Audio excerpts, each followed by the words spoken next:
Seguimiento de Jesús, parte 2. Bueno, aquí seguimos con el tema de la conversión. Tiene que ver con el seguimiento de Jesús.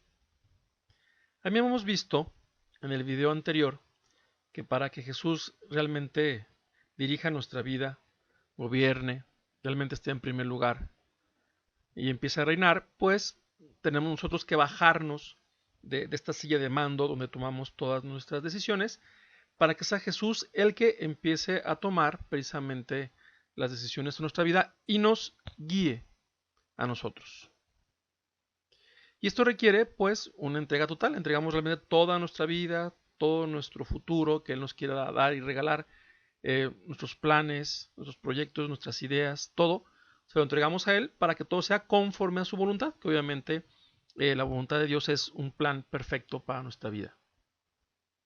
Por eso en Lucas 14 dice, cualquiera de ustedes que no renuncie a todo lo que posee, no puede ser mi discípulo. Entonces tenemos que renunciar a todo lo que poseemos.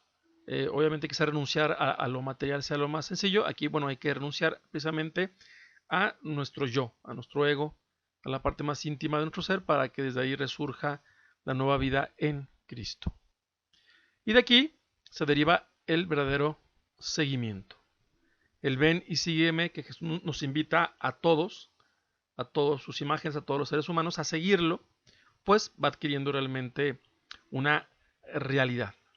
El verdadero seguimiento requiere, por lo tanto, una conversión auténtica, que entreguemos todo.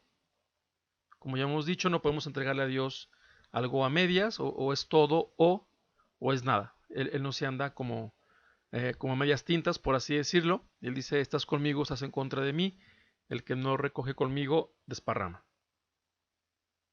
Por lo tanto, para seguirlo y dejarlo que Él gobierne, que Él reine realmente en el primer lugar de nuestra vida, pues tenemos que estar desapegados de todo. Liberar nuestro corazón de apegos, ya sea a una persona, a una actividad, a cuestiones materiales, al dinero o lo que pudiera representar, a nuestras propias ideas, a nuestros propios proyectos, en fin, tenemos que estar más libres. Entre más libres y más nos vaciemos de todo lo que es nuestro yo, pues más entra Dios, más entra la plenitud, el cielo, lo celestial, etcétera. Más nos podemos llenar de Dios. Y esto pues nos da ejemplo los mismos apóstoles, cuando Jesús va con Pedro y Andrés, con Santiago y Juan, que eran pescadores, y los llama, pues aquí en Lucas 5 nos dice lo que pasa, ¿no? Dice, ellos atracaron las barcas a la orilla y abandonándolo todo, lo siguieron. Entonces aquí el Evangelio nos indica que para seguir a Jesús hay que abandonarlo todo, el 100%, sean cosas eh, materiales, inmateriales, de todo tipo, para seguir al Señor, donde allí encontramos todo, puesto que Dios, Cristo, que es Dios y hombre, es todo, como Dios es todo. También pasó esto con Leví o Mateo, que era un publicano que cobraba impuestos, etc. En Mateo 9:9 dice, le dijo, sígueme. Él se levantó y lo siguió. Aquí Mateo al oír el sígueme, también dejó todo y siguió a Jesús. Dejó también la comodidad, el confort, las seguridades humanas, etcétera, para seguir a Jesús. Por eso San Juan Pablo II dice, el encuentro con Cristo cambia radicalmente la vida de una persona. Le impulsa a la metanoia, o conversión profunda de la mente y del corazón, y establece una comunión de vida que se transforma en seguimiento. Como ven, aquí el Papa pues habla de varios elementos que estamos ahorita platicando. Uno es que dice que cambia radicalmente la vida, o sea, no es un cambio superficial, ni de maquillaje, ni de más o menos. Sabemos, ya hemos visto que a Dios no le gustan las tibiezas o estar a medias, es un cambio radical. Hay gente que en algunos contextos culturales a veces pues ven lo radical como si fuera algo exagerado o fanático, pero no es así. El término concreto radical viene de raíz, o sea, es cambiar de raíz, cambiar profundamente, no cambiar superficialmente. Entonces, eso es a lo que se refiere, ¿no? Un cambio radical de vida que nos impulsa precisamente esta conversión, que es un cambio profundo, ¿no? Radical de la mente y del corazón, que también ya habíamos visto en otros módulos, y establece una comunión de vida que se va transformando en un seguimiento. Entonces, se requiere este cambio radical, esta transformación de mente y del corazón, para que se logre un auténtico seguimiento a Jesús. Entonces ya la vida espiritual, la oración, los sacramentos, etcétera, son ayudas para este seguimiento, pero la finalidad es el seguimiento, no quedarnos solamente en los medios. Ahora, ¿pero seguir a Jesús para qué? Es una pregunta. Bueno, pues para entrar a su reino. Ya vimos que es un reino de paz, de gozo, de alegría, de luz, de felicidad, etcétera. Ahora, ¿y cómo entramos a su reino? El mismo Jesús en el Evangelio, en Mateo 7:21, nos da la respuesta. Dice, no todo el que diga Señor, Señor, entrará al reino de los cielos, sino el que haga la voluntad de mi Padre Celestial.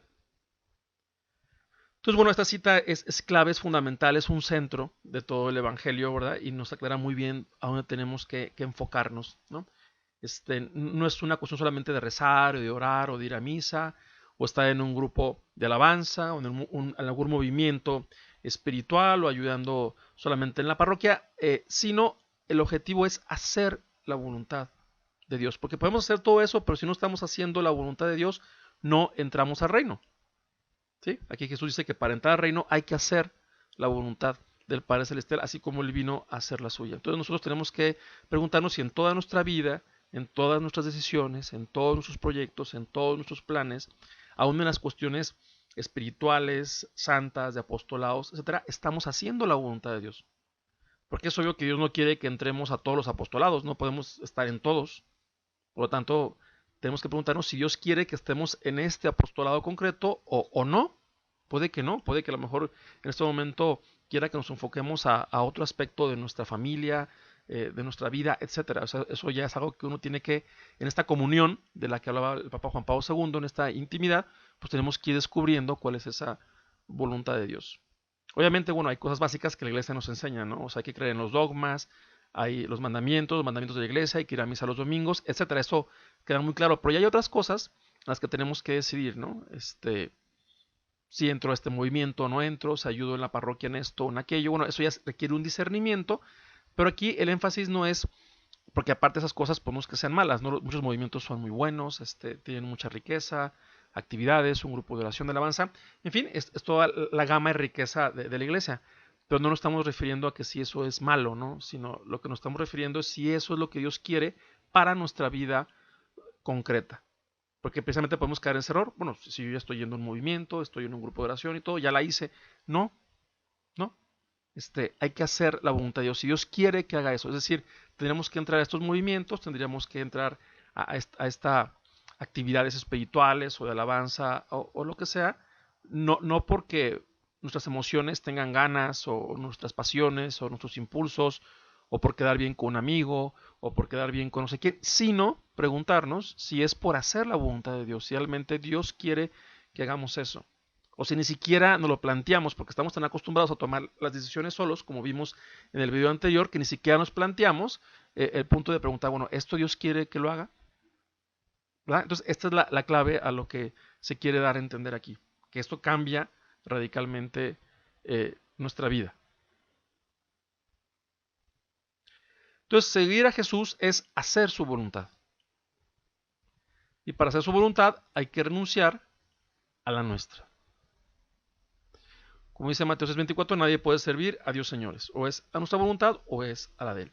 Esto no quiere decir que de alguna manera a veces lo que queremos nosotros coincida con lo que Dios quiere, ¿no? Pero aquí ya es esta decisión fundamental de, a fin de cuentas, de aquí en adelante en nuestra vida, en todas nuestras decisiones, pues estamos dispuestos a hacer la voluntad de Dios. Y la voluntad de Dios es precisamente el paraíso en nuestras vidas. La voluntad de Dios es la que creó aquí el Edén, el paraíso, cuando creó Adán y Eva, todo en perfección, en armonía, en paz, en alegría, en felicidad.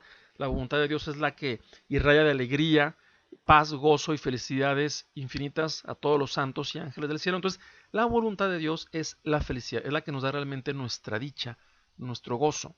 Pero, obviamente, hay gente que piensa, ¿no? Que hacer la voluntad de Dios o la voluntad de Dios puede ser aburrida, o va en contra de nuestra felicidad, o la voluntad de Dios, quién sabe qué nos vaya a pedir o quitar, etcétera, que en el fondo son tentaciones diabólicas. Es la misma tentación del paraíso. Pensemos un poquito en esto. Adán y Eva habían recibido puras bondades, delicias, felicidades de Dios y gozo. ¿Por qué tenían que dudar de Dios? ¿No? Es lo que mete el demonio, ¿verdad? No, no le hagas caso a Dios, es mejor que hagas tu voluntad, a que hagas la de Él, desobedece y come del fruto prohibido. De alguna forma tentándolos, pensando que eso es mejor que la voluntad de Dios. Ahí entra este asunto de soberbia. Cuando de todos modos el demonio no había dado muestras de nada. ¿Qué les había dado de bueno a Adán y Eva? Pues absolutamente nada. Todo lo bueno lo habían recibido de Dios. Entonces, esta es la tentación del demonio que hizo Adán y Eva y que nos la sigue haciendo a nosotros y que ya nosotros, bueno, decidimos si caemos o no. Es la tentación de no confíes en la voluntad de Dios. Haz la tuya. Esta es la tentación diabólica de siempre, la que nos ha llevado a las tristezas, a las infelicidades, a las guerras, a los crímenes, a las torturas, a las enfermedades, a perder la inmortalidad, a la muerte física y espiritual, a los divorcios, a todos los dramas y todos los males y todas las infelicidades y desdichas que hemos vivido en toda la historia de la humanidad a partir del pecado de Adán y Eva. No confíes en la voluntad de Dios, haz la tuya, que obviamente es una tentación deliciosa para nuestro egoísmo, ¿verdad? Y este egoísmo nomás se ensancha y nos vamos alejando de Dios y vamos quitando a Dios de nuestras vidas, de nuestro interior, etcétera. Aunque tengamos una religión, ¿no? Una imagen de religión, pero no deja de ser, en este caso, pues muy superficial, ¿verdad? Y casi casi de maquillaje. Y no, Dios quiere que realmente sea una espiritualidad que brota del profundo de nuestro corazón, donde ahí está en comunión con la divina voluntad. Y esto pues la Virgen nos lo enseña, ¿no? De manera perfecta, como se le aparece el ángel para la encarnación, precisamente la Virgen dice sí, dice, he aquí la esclava del Señor, hágase en mí según tu palabra, ¿no? La Virgen vivió para hacer la voluntad de Dios, siempre y en todo momento, haciendo los planes y proyectos de Dios y veamos el resultado, ¿no? Una criatura la más santa, la más hermosa, la más bella, la reina de los ángeles, que está por encima de los santos, de los ángeles, y que en este hacer esa voluntad de Dios conforme Dios quiere, pues nos trajo la salvación. El verbo Dios se encarnó en ella. Entonces, si queremos que Dios se encarne en nosotros, que es como una forma de decir que se encarne el paraíso en nosotros, bueno, pues tenemos que seguir el ejemplo de la Virgen, decirle a Dios en todo, hágase en mí según tu palabra. Y esto coincide con lo que dice en el Antiguo Testamento, en el primer libro de Samuel. Dice, ¿quiere el Señor holocaustos y sacrificios o quiere que se obedezca a su voz? La obediencia vale más que el sacrificio, la docilidad más que la grasa de carneros. Como pecado de hechicería es la rebeldía, porque tú has rechazado la palabra del Señor, Él te ha rechazado a ti para que no seas rey. Bueno, esto merece mucha reflexión. Aquí nomás, bueno, decir esto que uno está diciendo, que la obediencia para Él vale más que los sacrificios. Podemos nosotros ayunar, ofrecerle a Dios muchas cosas, desgastarnos, pero si no es para hacer su voluntad, si no estamos haciendo su voluntad, para Dios no vale eso. Para Él vale mucho más la obediencia. Y es obvio, ¿no? Podemos sostener un hijo que hace muchas cosas y a lo mejor se esfuerza mucho, pero no nos obedece. O otro que a lo mejor no es que se desgaste, pero hacen todo nuestra voluntad. Bueno, ese hijo se está comportando mucho mejor. Pues igual nosotros para Dios, ¿no? Es la primera adoración que Él quiere de nosotros, el primer amor, ¿no? Precisamente el hacerle ver que lo amamos, pues es hacer su voluntad, ¿no? Hacer su voluntad con mucho amor. Con mucho amor. Esa es la clave para todo, ¿no? Y es voluntad de Él que nos amemos unos a otros, y es voluntad de Él que nos perdonemos, y es voluntad de Él que recibamos la gracia, y es voluntad de Él que estemos permanentemente en oración. En fin, ya de ahí se deriva todo, y hacerlo todo eso con amor para cumplir su voluntad, y cumplir de esa manera la misión que Él quiere en nuestras vidas, que se desglosa en cientos y miles de decisiones que nos vamos haciendo diariamente a lo largo de nuestra vida, pero si realmente Dios, esas decisiones son las que Dios quiere, hacemos precisamente su voluntad en cada decisión, bueno, pues esa misión adquiere la belleza y el esplendor precisamente de esta misión divina que se va haciendo realidad en nuestra vida y caminamos hacia la vida eterna y ayudamos a otros hacia allá. En cambio dice, bueno, aquí seguimos con lo de Samuel, al final dice que si rechazamos la palabra del Señor, si no hacemos de alguna forma su voluntad, no seremos reyes. Bueno, aquí se refiere al aspecto de Saúl, pero bueno, aplicado aquí a nosotros en nuestra vida, cuando no hacemos la voluntad de Dios, no somos reyes. ¿Verdad? Entonces aquí un poquito retomando el aspecto del reinado del bautismo, ya ves que el bautismo nos hace ser sacerdotes, profetas y reyes. Bueno, aquí un poquito enfocándonos al aspecto de reyes, reinamos con Dios en el amor. Reinamos con Dios cuando hacemos su voluntad. Es lo que hacía Adán y Eva, cuando obedecían a Dios, reinaban sobre todo el universo, sobre las plantas, sobre los animales, sobre todo lo que Dios había creado, eran señores, eran reyes. Cuando hicieron su voluntad, fueron acabando siendo esclavos de las pasiones que nos tiranizan, las pasiones que nos llevan a hacer el mal, etcétera, etcétera, ¿no? Entonces, realmente somos reyes haciendo la voluntad de Dios. Cuando no hacemos la voluntad de Dios, acabamos siendo esclavos de nuestra voluntad rebelde, dañada por el pecado, pasiones, o otras personas, o otras cosas, u otras actividades. Ahora, ¿cómo conocemos la voluntad de Dios para hacer la vida en nuestro ser, en nuestra existencia? Pues bien, esto lo veremos en el siguiente módulo.